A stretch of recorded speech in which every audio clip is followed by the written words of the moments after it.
5:30. We're going to begin our work session. I'd like to welcome everyone here this evening. Had a few extra visitors outside, but they were friendly visitors. And my family's in the back. I didn't know they were coming, so I'm a little overwhelmed, but thank you guys for all being here.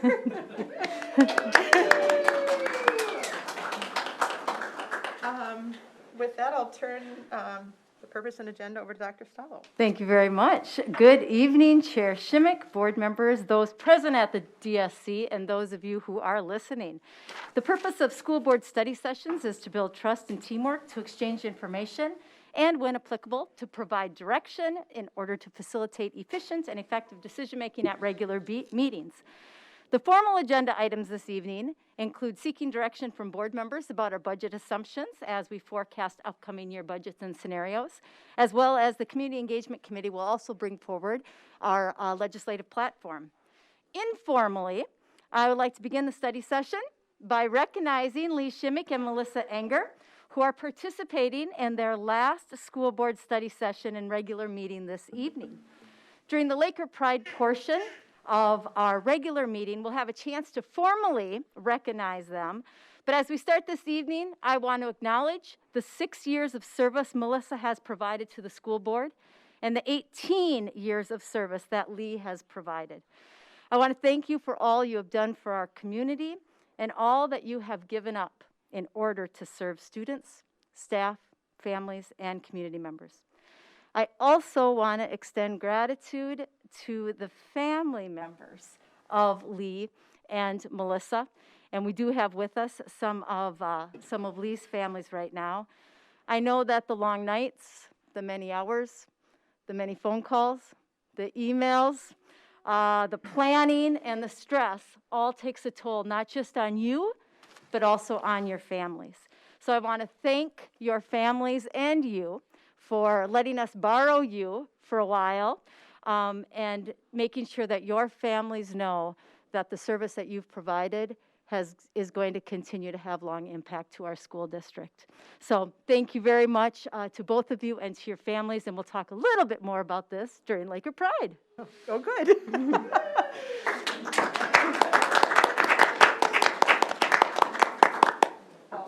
Thank you, everybody. Thanks, guys, for coming. I should have used the gavel, kids. I forgot. You know, I started the meeting. The gavel. Thank you. Thank you. Okay, now we'll move into the district governance and policy. Tonight our focus is on operational oversight, including the budget moving forward and public engagement with the legislative platform, as referred to by Dr. Stallo. That's our board agenda working document. Then moving on to the organizational meeting discussion. I'll find my notes here, just a second. I bring that up tonight with the organizational meeting because Stacy and I, Stacy as vice chair, myself as acting as chair still, would like to ask the other board members to share their thoughts and any requests they have for committees for next year. I want you to, when you're looking at what you want to do next year, I want you to keep in mind the importance of attendance at the meetings. If it's a meeting that is during the day and you absolutely can't be there during the day, then maybe that's not a committee that you should be on. Make sure you look at the times if they work for you, remembering that our role is governance in those meetings. And our committees have not changed the last 2 years, so this may be a good time to look at options for other meetings. There'll also be 2 board members leaving and 2 more new board members coming on, and it's not always good to just do a straight up change of membership. So if you would get back to either of us or both of us in the next couple weeks, that would be great, especially if it were before the winter break, like say maybe by December 23rd. And then we can move forward with that at the organizational meeting in January. And then moving on to oversight of operations, we'll go to the 2021 budget assumptions. Julie?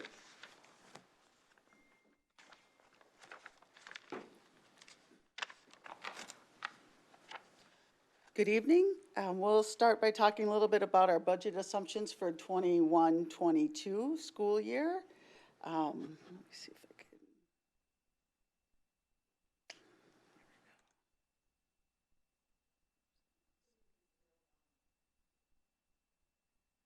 So for the enrollment, I just want to update you a little bit on the current year's enrollment. Our enrollment budget for the current year, and you can see where we were at on July 30th, that we already were up to over 9,000 students. And where we are today, which is 8,709, which is actually one student more than what we had on November 16th. So I think it's starting to steady a little bit our enrollment. We are requesting, or we are suggesting for our revised budget that we'll be at budget for 8,663 students K-12. For our enrollment projections, we've been looking at two scenarios. The first one is if things are to continue as they are now, what we think will happen in the fall if we're continuing with hybrid learning, that we would anticipate we would have some increase in our enrollment projections. This actually is showing 5 different scenarios that we have worked through, just looking at the best one is looking back over 7 years and doing a weighted ratio.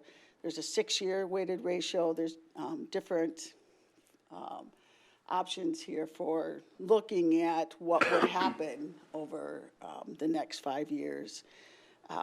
And this is, I would believe this would be if everything stays the same.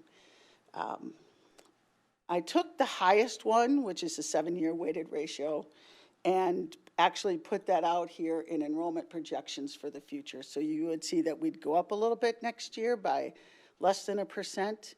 And that is bringing kindergarten back, which is a big part of that, kind of back to our normal amount, about 600 students.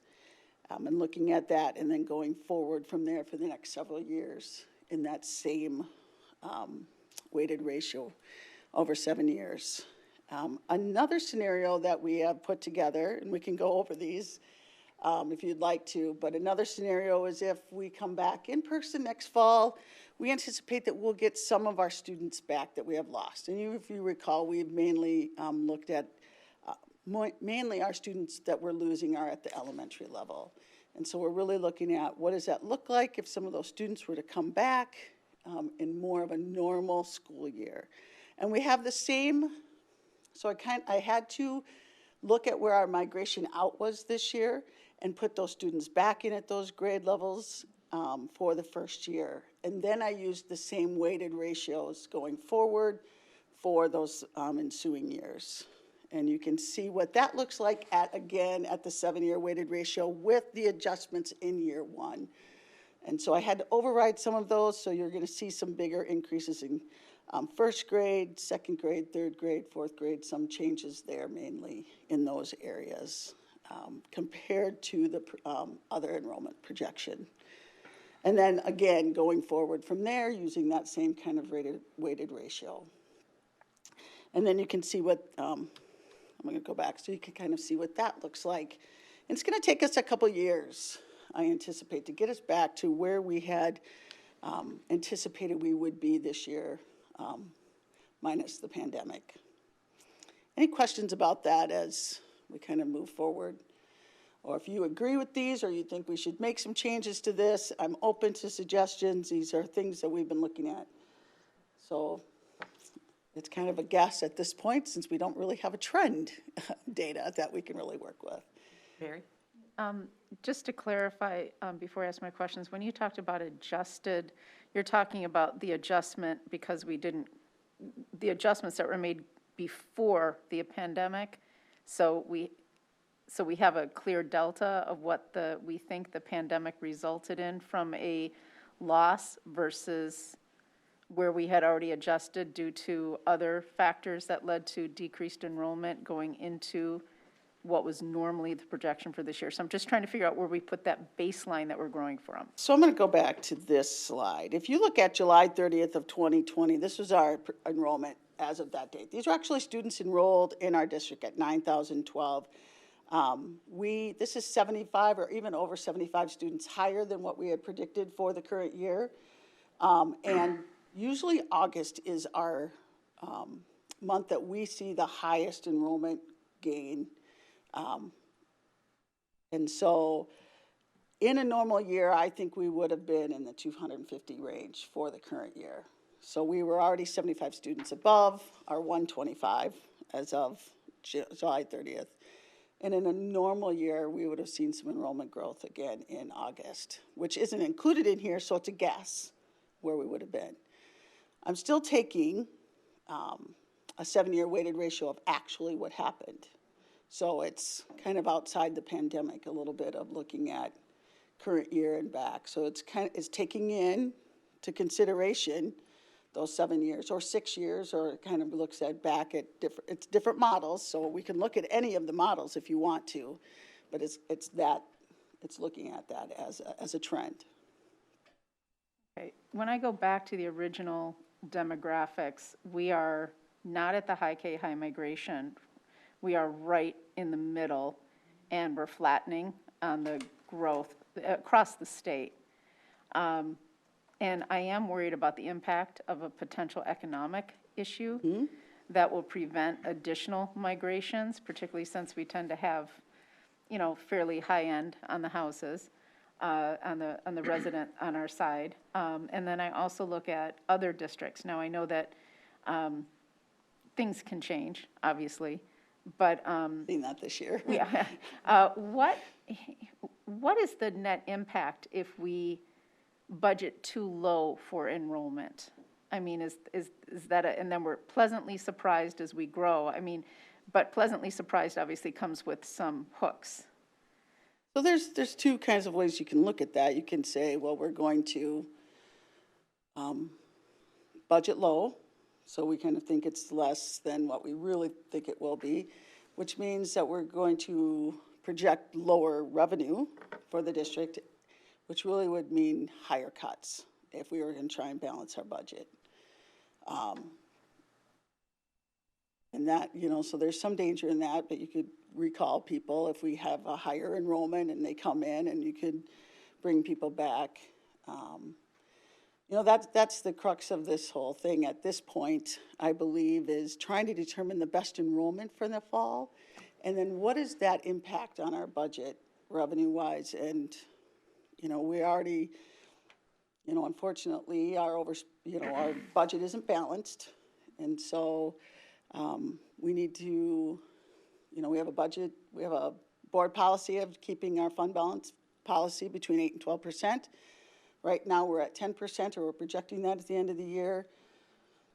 Well, as we get into this, I'll kind of talk a little bit more about that budget piece, but it's really basis on enrollment, because enrollment is what drives revenue.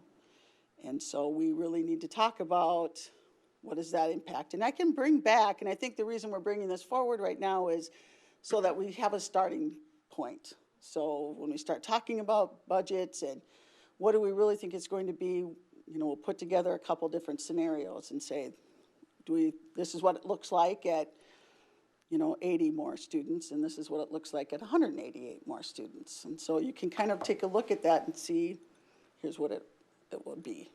And you can look at.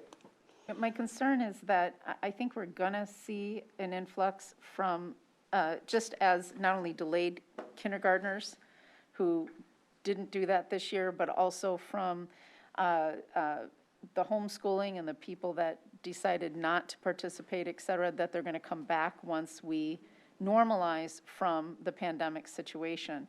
But what I'm afraid of is that we're going to continue that graph upwards and then be unpleasantly surprised going forward. I think I understand where you're coming from, and I think that's why you're seeing those enrollment projections in the second scenario are exactly the same projections, except I made some of those adjustments in year one, which would be 21, 22. And so otherwise, it's just kind of taking that information and moving it forward from that 188, that return. So it's really not that much different from the first graph as far as the data and the trend data. It's just that I looked at what the migration out this year and what grade levels they were in, and I tried to plug those numbers back in, not at 100%, but at a lower ratio, thinking that we would get those students back at those grade levels. So I tried to really take a good look at where those students were, which ones left, in essence, and put them back in those grades in the next grade. So if they left at second grade, they'd show up in third grade this year for next year's. So if we had 50 students leaving first grade this year, I maybe showed 40 of them coming back next year, or 35.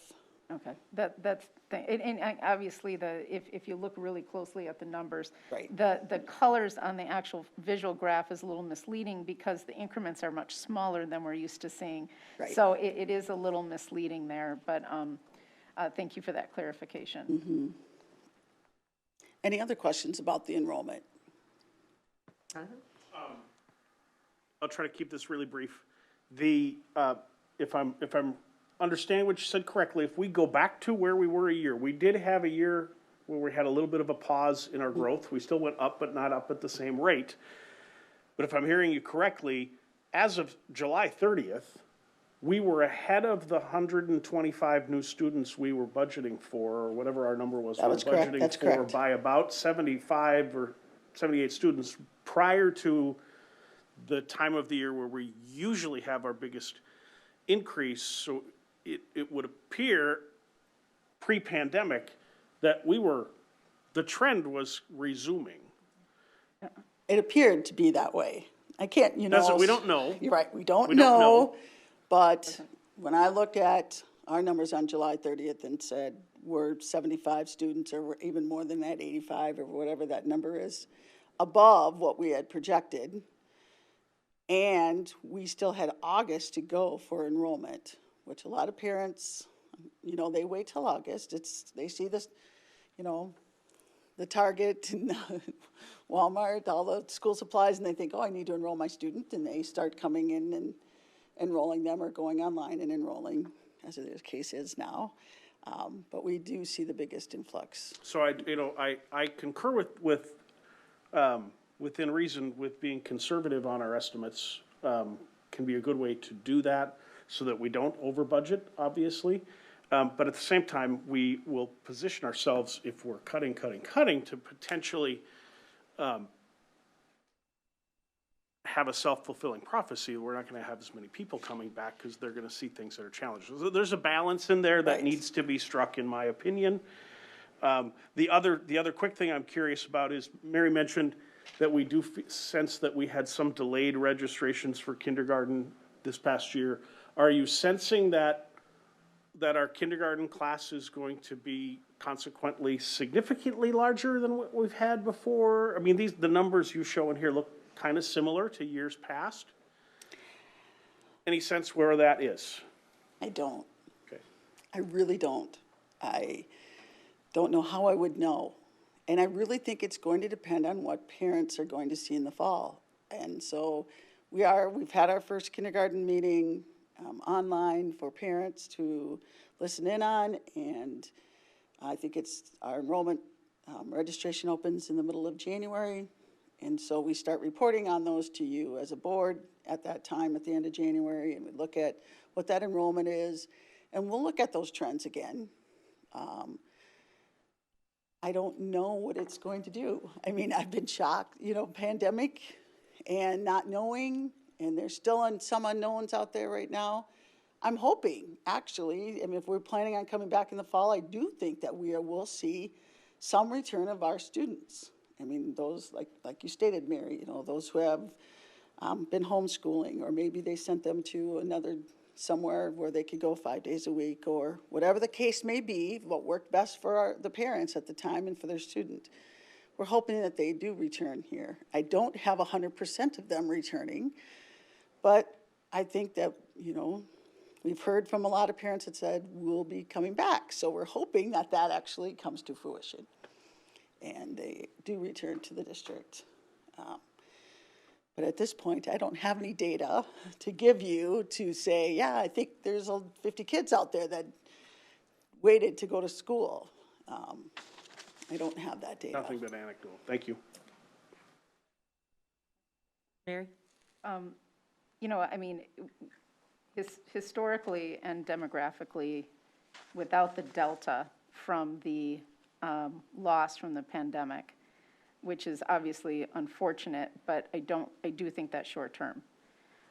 based on just the feedback that I'm hearing, I think people are just waiting for things to normalize, et cetera, and then go back to them. But we do need to take into account that technically, on the demographic side, we are on track if you take out that delta, which means that we are going to go flat for some time with growth. And if you incur also an economic issue, that means technically less people actually go out of district. I mean, historically, that's the way it goes, just because it costs money for people to do that, et cetera. So I appreciate the two areas, but I would be more inclined to guess that we were going to be where the original demographic report put us, which is flat with less than a 1% growth. We are going to grow, but it's going to be flat. And that has 100, when we took the slide a little bit less and then less the year before, we were right on track with that. Now, I don't know what the census data is going to tell us. I know that if we were to go and look at, another demographer, the first thing that I've heard is, well, we're going to wait for census data, which isn't going to be available for some time. But what was predicted for the whole state is that we're on the tail end of a 30-year birth cycle, which means that when you have less people of childbearing age demographically in the state, then you just simply have less kids for a certain period of time, and then it picks up again. It just goes onto a slide. And can we afford to create a linear median out of that wave that actually occurs in your demographics without having to cut too much or cut too little? And that's a hard thing to do, but I'd like to see if we can't find that medium in there so we don't have, we can weather the surprises, pro or con. I think they're going to go both ways. So I agree that the state as a whole is seeing a decline in enrollment and births in the state. And some of the trends that we do know for the district is that even if we look at birth data for the district, it doesn't correlate with the number of students that we have enrolled in the district because they move in. And so because we have available space, or we have had available space, it's really not a good indicator of birth data for our area codes. Isn't very good data because it doesn't correlate to who actually comes to the district in kindergarten. So that's the things that we've looked back over the past years, so that's a hard thing to say, well, we won't have people moving in, or, and the other piece of data that I always think is really interesting for this district is we have more seniors graduating than we have kindergarten students coming in. When you look at that, typically in a district, you're seeing a declining enrollment district. And we know that that's not true, and it hasn't been true for 20 years in this district, really. If you think about it, started growing in the 2000s, even before then, until now. And so we're always seeing that migration in through every grade level. They don't just come in kindergarten in this district. And in fact, this district sees a big increase in both 6th grade and 9th grade. And so we continue to see that. So I'm, some of those things, it's really trend data that to me is the most helpful when trying to determine what that enrollment will be. And I understand the demographer is saying yes, and student population or student births are going down. But we do see people moving into the district, and so it's really that rate of movement, I believe, is a bigger indicator of enrollment in this district than it would be birth data. I mean, not that that isn't in a piece, because it is, but it doesn't really correlate with how many kids come in kindergarten. I believe it takes all of that data, in fact, to get us to a place where we think our enrollment needs to be. Well, I think the demographer in the last report did take that into account, but I think that, do we have any way of, do you have any method of normalizing the economic situation because of the movement, I mean, that may actually help us with the private school because we do have a lot of kids that live in the district and then come out of that and go into it in 6th and 9th grade. Does that help us? Does that hurt us? Do we have anybody that can give us any type of economic predictor? Last time we had that was in the early, like in 2012, 10, 11, 12, 13, in that area. And this district continued to grow during those years, even with during that time of recession. And so, and yes, did we see more students coming in from parochial schools? We did, because of course that, the economics weren't as good. It wasn't a big number, so I really can't say that we would see a big influx at that point. That's kind of what I know from back then. I don't know. I don't know how you would go back and try and normalize that from 8, 9 years ago. I think we're asking for a crystal ball. Yeah, I'd like that too. And then a solution to the pandemic all at once. But which is why I'm trying to give you some options. And, we can bring this back and say, this is what it looks like. And then you can say, well, we don't really like that, or we think this isn't. But this is a starting point, is what I'm trying to give you as a board, is a starting point. I believe the first option here is less than 1% of an increase. And it's also bringing back kindergarten to our normal amount. We could put something out there with even less kindergarten students, and so you'd see even a lower decline there. So it's like 80 students or whatever that increase is for next year, which is even less than what we predicted for the current year in a normal year, which I think would have been low for this year. But it's all just information that we have, and nothing is set in stone and nothing is for sure. I can't go back and say, I know we would have had 250 kids, because I don't know that for sure, but we were on trend to get to that number in a normal year. So. And open enrollment helped with that, because we opened it up after, so, yeah.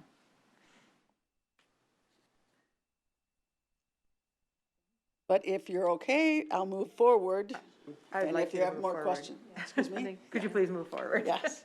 And then we'll talk about if these are the area, if this is what you want me to bring back in the future or not, you want something different, you can just let me know. Mary kind of brought us into this next slide on open enrollment. It's our recommendation that we don't have a limit. We have in the past, and that was primarily because we didn't have space. We know that legally, we are required to provide open enrollment options to families where we have space, and as we now open up by next year, a lot more space, we would recommend not having any limit at any of the grade levels. Obviously, we built our space for our resident families, and we know that as we gain more of those resident families, then we'll continue to monitor this. But for right now, that would be our recommendation as we're looking at assumptions for next year, is not to have limits at any grade levels for open enrollment. Does that mean we still have, though, a capacity plan per grade that we are going to look at, and then make sure that we are budgeting and staffing appropriately, and the board is kept abreast of class sizes? Absolutely, and that's something, every year at this time, we talk about open enrollment. So annually, that's a decision that the board will make, and we'll absolutely bring that forward. Next fall we will, as we see what class sizes are, as we see how many sections we have of everything, and then we'll continue providing that throughout. And the board may make a different decision next year at this time. But for now, that's the recommendation that we'd have going forward. One more question, sorry. Where were we last year? I mean, given where we were or what you saw coming in over the summer, we had certain levels of OE at each grade level. Did we, even with the 75 additional kids, did we come close to that? Oh. I think our middle school was the biggest increase anywhere outside of kindergarten. But that, we had 100 at kindergarten, we did not hit that number. And we had 30 at every grade level in middle school. But it was a combined number of 90, and we didn't hit that number. But that, I think, was the highest gain, was at our middle level. But we did not hit the numbers at any grade level. And I'm going to just ask this question, because assuming that we have what we thought we lost last year, and we kept the OE totals, that, because obviously if we just like, I mean, we need the kids, I get it, it's money. What I'm worried about is combining the cuts with open enrollment and going back and forth, and I'm wondering if there's some way that we can kind of look at controlling the, or having as many estimates to plan to as possible. So if we assume we're going to get back what we lost last year and we kept the same totals in OE, how does that help our planning? I would assume it helps us plan a lot better, especially as we go into, as Julie said, like anticipating cuts, et cetera. I just don't want to see us have to go back and forth. I'd like to see us get to a point and say, okay, here's our guideline, you know, that sort of thing, instead of just saying, okay, let's just open it up and see what happens. I like to have something on paper that says, here's what we think is going to come in next year, here's what we're going to limit, or have it just as a standard guideline for the OE per grade so we know what we're going for, and let's kind of gauge based upon that. It's just, seems to me a little bit more controlled. And the enrollment in general in the district is monitored continually. So I think we always have that option to look at that. We're here tonight talking about things that we really don't know what's going to happen yet. I think we're getting a base on where we can go, but to guess and suppose right now tonight is probably, we could be doing it all night. It's just not going to happen. But I think it's a continual watching of the numbers and see where we're at, and we can always make changes as we need to as we go along. Whatever we decide, whenever we do make a final decision, that can be changed. It may have to be. We have guidelines. We know what our capacities are. We know what size classes we want, and that helps us make those decisions. No, I understand that. What I'm saying is let's put that on paper and say, okay, we're going to make these assumptions that we're going to get the kids we lost last year, continue with at least 1%, hopefully growth, and then put down on paper, this is what we estimate for OE based upon numbers from last year or whatever. So we have that, and we can say, here's what we need to do if we're less than that as we see the trend go that way, and here's what we need to do as we see the trend go above. I believe that's what you do. It's just a financial cash management. Anyway, Not exactly like that, but it is, we do monitor it that way to an extent. And we try to place our students where the numbers are friendly in our district so that we can have better class sizes in our district, even for our own resident students. So if we had 24 in kindergarten somewhere, and we had 5 students want to come in to our district, we might place them in there and then split that class up. So to make those class sizes lower. So those are the kinds of things that we do to manage, and we use open enrollment to manage our classrooms and our schools so that we can have friendly numbers throughout the district in our class sizes. I'm mainly talking elementary as students come into the district. Lee, this is Melissa. I do have Hi, a Melissa. comment Go here ahead. for Julie. I think we really need to consider the high possibility that those 188 students are gone for good. It's And very that is unlikely that you're going to have elementary kids coming back after being gone and placed in another school. So we can't assume that we'll even get half of those back. And I believe that's very, this first. Very conservative there. Yep, that's this first enrollment projection. It excludes those students coming back. Or it would be more of a normal year where those students aren't considered. I should really say they aren't considered when moving forward with enrollment projections. So the students that have left would not be considered really in this enrollment projection. If we go to the second one, they are considered that some of them will come back. And then we have our enrollment projections. Thanks for the clarification. Moving on to revenue assumptions. We've really been talking a lot about the basic formula. We've talked about this a lot in the past. And we're really looking at a 0% for next year, I believe. We already know that we do have a positive somewhat. They're thinking a positive projection. But we know the governor, they're talking about spending that right now. And I do believe after the biennium, they're looking at about a $2 billion deficit spend. It's better than the $6 billion they were talking about. And so, but I still believe that as we look for the future, that for next year at least it's a 0. And then maybe looking at a 1% in FY23 and 24 and a 2% in 25. These are assumptions, and this is what we would base revenue projections on with both enrollment options there.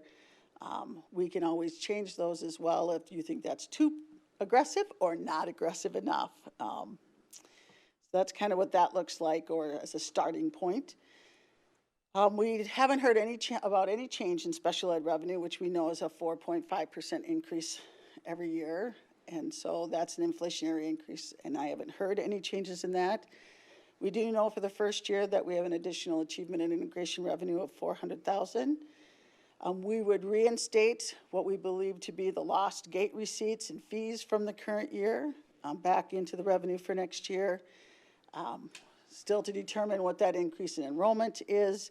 And then we also need to anticipate some sort of reduction in title funds and compensatory funds, simply because right now, as we know, everyone is gaining free lunch. And so very few parents are applying for free and reduced lunch because there really is no reason to apply. They feel there is no reason, but really it is important for the district if people do apply, because we do get funding for these two areas based on those number of students that have applied for free and qualified for free and reduced lunch. And so we are continuing to ask parents to apply and if they qualify. So those would be our revenue assumptions as we prepare these scenarios for next year's budget.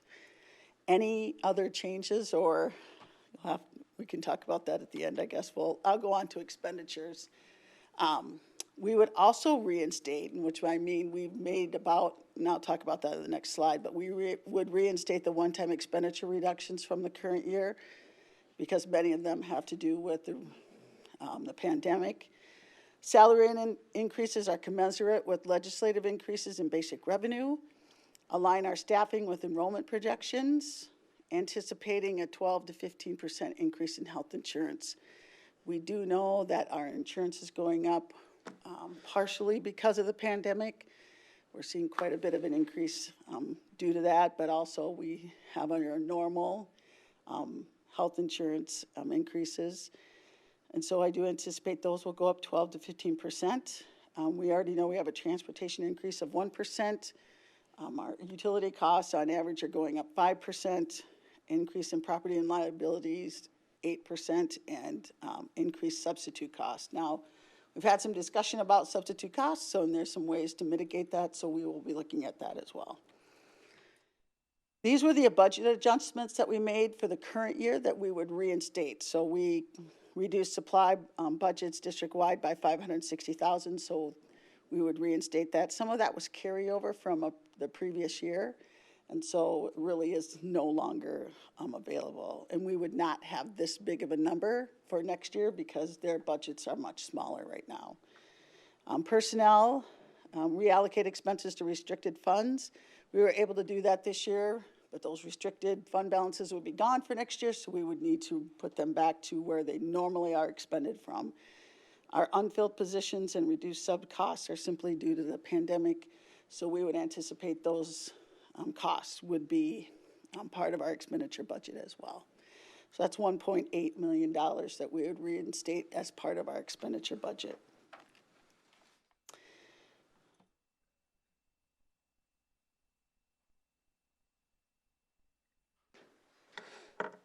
Go Good evening, Chair Shimmick, members of the board, Dr. Stallo. I've got one slide here to present tonight, so I'll do it kind of quickly, but I do want to forecast, as much as we're talking about enrollment, expenditures, and budget, there are things that we are looking at and planning in earnest for next year. And we have those listed out here.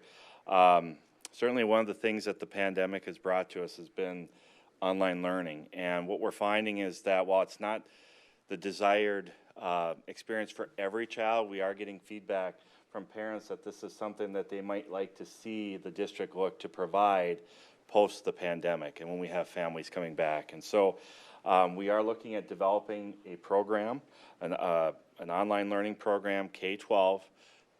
We're starting that work, but we will be indicating to the MDE that we will be beginning that process in earnest and starting that work and development here this winter and spring.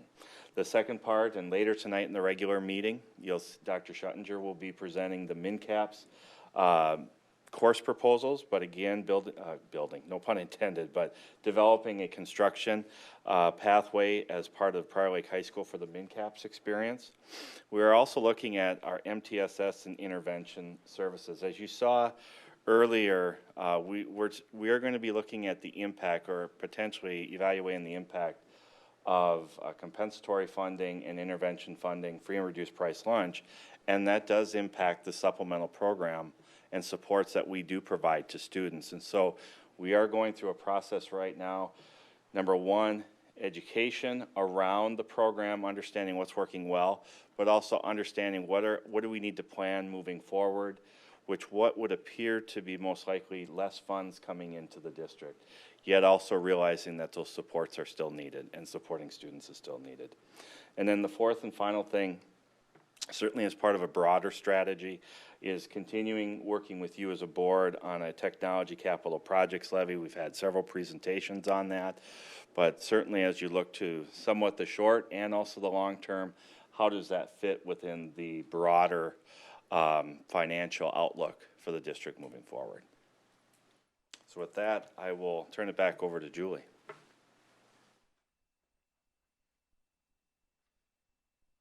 I just included our revised budget out here that we're going to ask the board to approve tonight at the board meeting. And just so that you saw exactly what we're looking at. If you look at the totals under A, which ours are unassigned, which is the majority of our spending for education, right now that is going down about $2.5 million. It's still at about 10% fund balance. But you add back in those expenditures that we talked about, that 1.8, and that just kind of compounds that issue for the future. And so we need to make sure that we're looking at that and being aware, because we can't really start from this point for expenditures for next year when we know that that 1.8 we'll be able to reduce this year simply because of a lot of it had to do with the pandemic. And then I just continued with the other funds for all other funds for the district. Any questions or comments, or is this the right path you would like us to go down? We do have some next steps, and of course it's tonight approving the revised budget, and then these are the parameters that we're really looking at for preparing those scenarios for the future.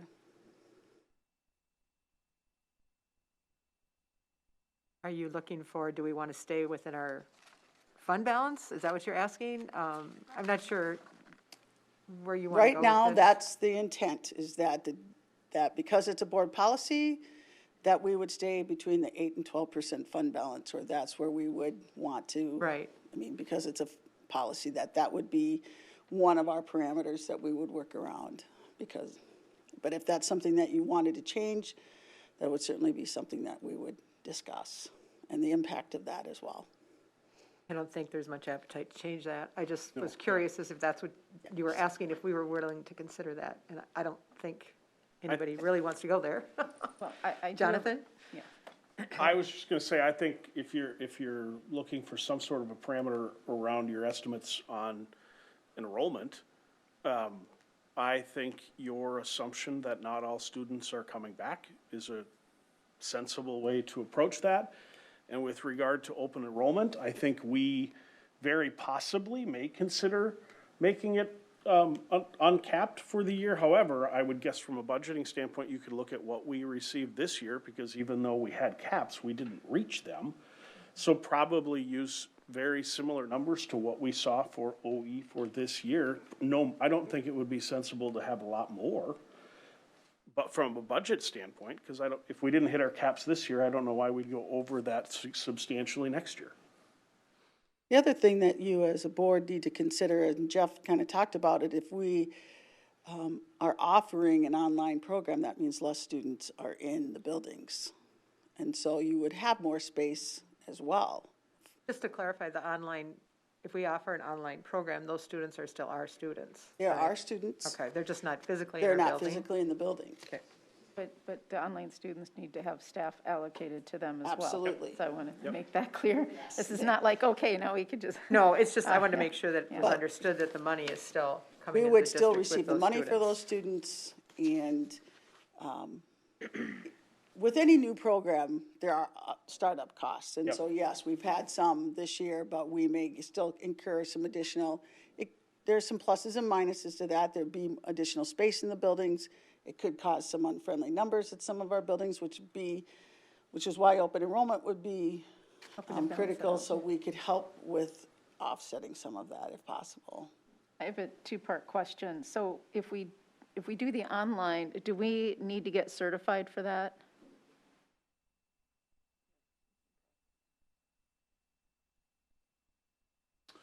Yes, if we were to be an online provider, the state is going through its rules. We would have to be certified to be able to do that. I know there are several other districts that are looking at that as well. I guess the only reason where we may not have to is if for some reason the pandemic continues in some way, shape, or form, and we have to go through a distance hybrid learning component for next year, which nobody hopes is the reality right now. So we're going through the process of becoming certified as that online provider. And is that something that you're going through the process? I mean, is that like expenditure on training, software, all that kind of stuff that we? So that would be part of our development process, that's correct. So we're gonna look at what we've been implementing this year as part of that foundation, but there's certainly some other things that we have to round out. But certainly, the experience we've had this year, we have at least, we have experience to fall back on, to look at, the training we provide staff, the student experience, the software we've been using, the devices, how, synchronous and asynchronous learning options. Those would all be formalized parts of that planning process moving forward. Okay. My general question is, this certification process, does that change the budget numbers for going through June of 2021, given any cost or anything else that we need to incur that isn't currently estimated here? Possibly, but I know too that, at this point, we have to express an interest to the Department of Education, and once we do that and we're in their queue, then those next steps become more evident. But to Julie's point, for the most part, whenever we start new programs, there's usually some one-time costs or some startup costs. We had that this year with distance learning and hybrid learning with software and some of those other components that we had to purchase. Now, certainly, coronavirus relief funds helped us in a lot of that. And so we need to continue to look at what that looks like, build that into one short-term, but also a sustainable budget moving forward. That's kind of what I was going at. Okay, thank you very much. The only thing that I want to add to that is, we are fully hoping and intending that we can be back in person next fall. We also don't know exactly what it is that our families are going to want, and we want to be sure that we have an option so that we don't lose our resident families to other districts who are online providers, which is really, our intent is to get our kids back in person, but to also be prepared to be responsive to the needs of families moving forward, which is why we're looking into this and doing this right now. No, I get that, and I think Yeah. some families have learned that distance learning for some of their kids actually works better, and I think it's a great idea. I know other districts had already had a certified DLA program, I'm just wondering, just because we did it this year doesn't mean it'll be certified that way, and understanding that that may incur additional costs. The benefit is great in the long run, just trying to cover the bases here. But I want to go back to the numbers that we're looking at right now only go through 2021, and you're asking for us to look at the revised budget and approve this again. I want to repeat what Lee said, what you're asking for us, because what we're pointing at here only goes to June of 2021. What you're approving tonight is just the current year revised budget, which we've talked about at the last couple meetings. And then with this, the assumptions, we're creating scenarios to look at the next year's budget and then the following 4 years. And then if we approve this 2021, that is, if I understood you, if I heard this correctly, and I'm not sure I did, that also includes a $2.5 million cut? Is that what you said, or is that the projection? I'm trying to put that into context. No, it's talking about, if you look at the totals under A, we are over, our expenditures are more than our revenues by Right. $2.5 million. Okay, so $2.5 million, we are over budget right now going through June of 2021. Okay, that was what I was trying to get at. And then the question that Lee brought up is, does that, I mean, our goal is to stay within the fund balance. Therefore, we would have to, how are we going, You'll see it when we create the scenarios, what that looks like. So Thank you'll you. see information. This is just so we can create what you're looking for and what you want to look at for Okay. budgets. So this is what the information that we'll use to create those revenue budgets and expenditure budgets based on those enrollments. And then we'll bring you back, what does it look like for next year? How much are we overspending in terms of, you know, just because we had the pandemic this year, I really believe we kind of would have come out of this somewhat with our enrollment coming higher, anticipated higher. But since the pandemic, we had everyone hired this year. We actually needed everyone this year to just get through this school year. And so we would have looked at things differently. And I think we talked about that at a couple of our meetings, would we have done things differently with transportation? We would have done things differently with a lot of things if we would have it been a normal year. And we certainly could not do that simply because of the pandemic. So what we're looking at doing is taking these enrollment options, putting them into some scenarios and looking out the next 5 years and saying, what does it look like if we, with these assumptions? And then if we want to add assumptions or change things, we certainly can do that. But it gives you an idea of what it looks like over the next 5 years.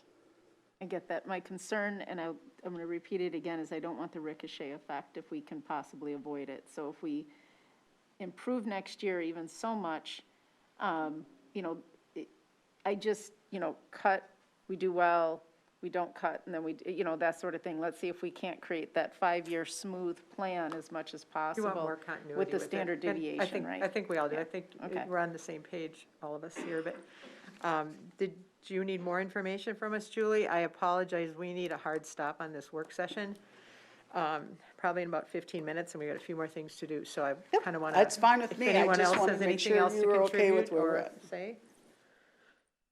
Okay, All right, thank you. thank you.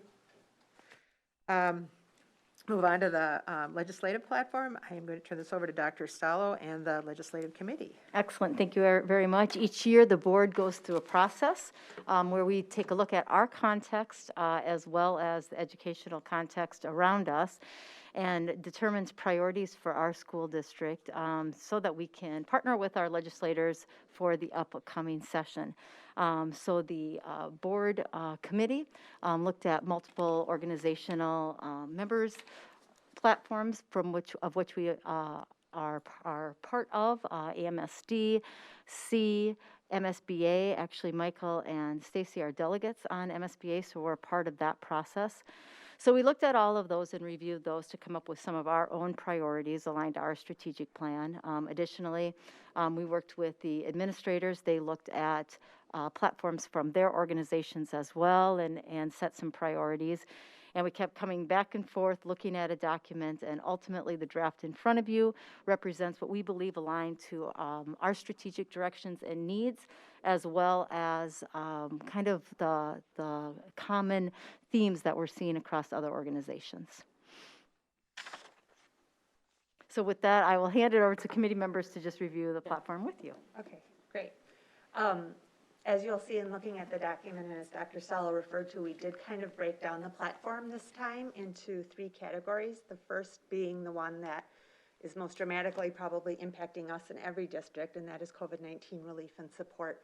The key items in there, and I know you've all had a chance to look at it, is really looking at how our numbers and counts are impacting our budgeting going forward.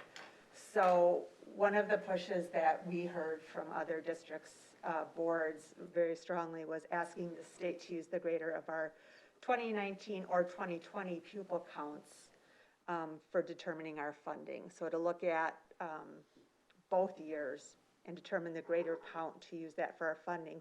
In addition, as Julie referenced earlier, it's going to be a huge issue next year for districts if people have not applied for free and reduced price lunches, because we've been under the free lunch program during the pandemic. And so we are asking for them to take another look at how we're going to use those counts to determine funding going next year. We're going to find real big holes there. And then the additional things having to go with supporting mental health, how we handle our assessments, et cetera, very much tied to COVID-19.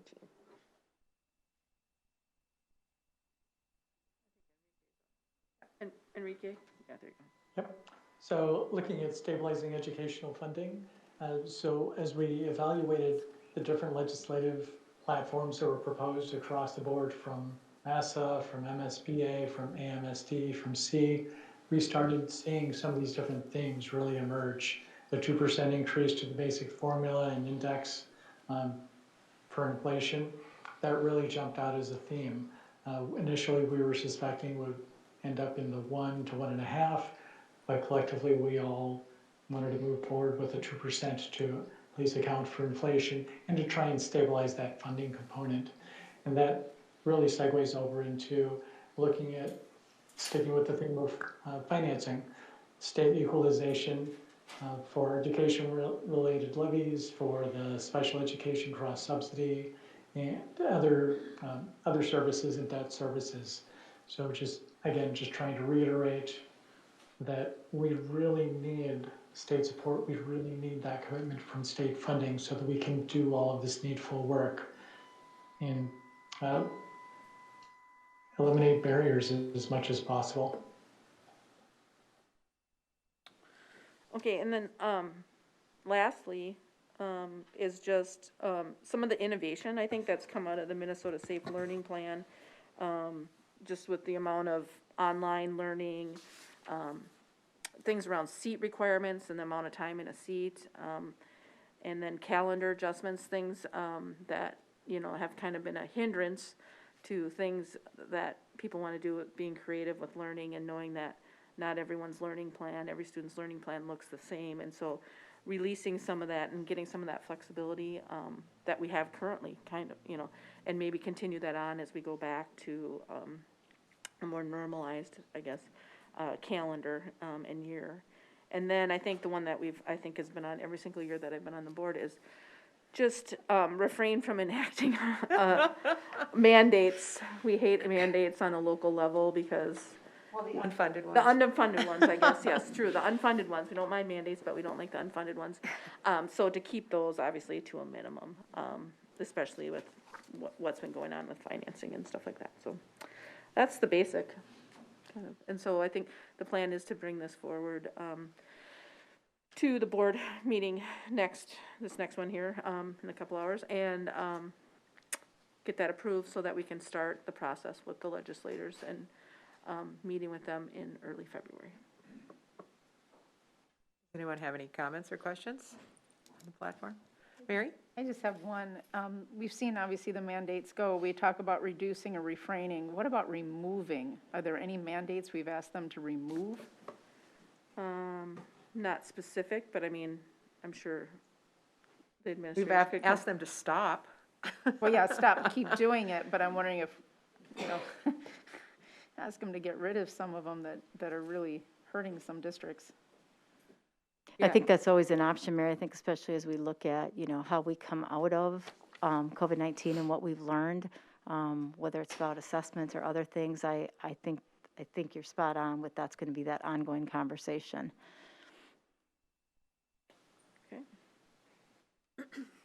I'm glad that you went through and found out from the other organizations, and you have something more proactively put together for us, for our district. So that's great. Good work.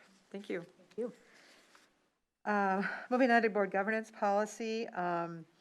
Believe it or not, we still have 3 policies in the 200s that were not addressed yet. And those will be brought forward at the next study session, which is the January study session.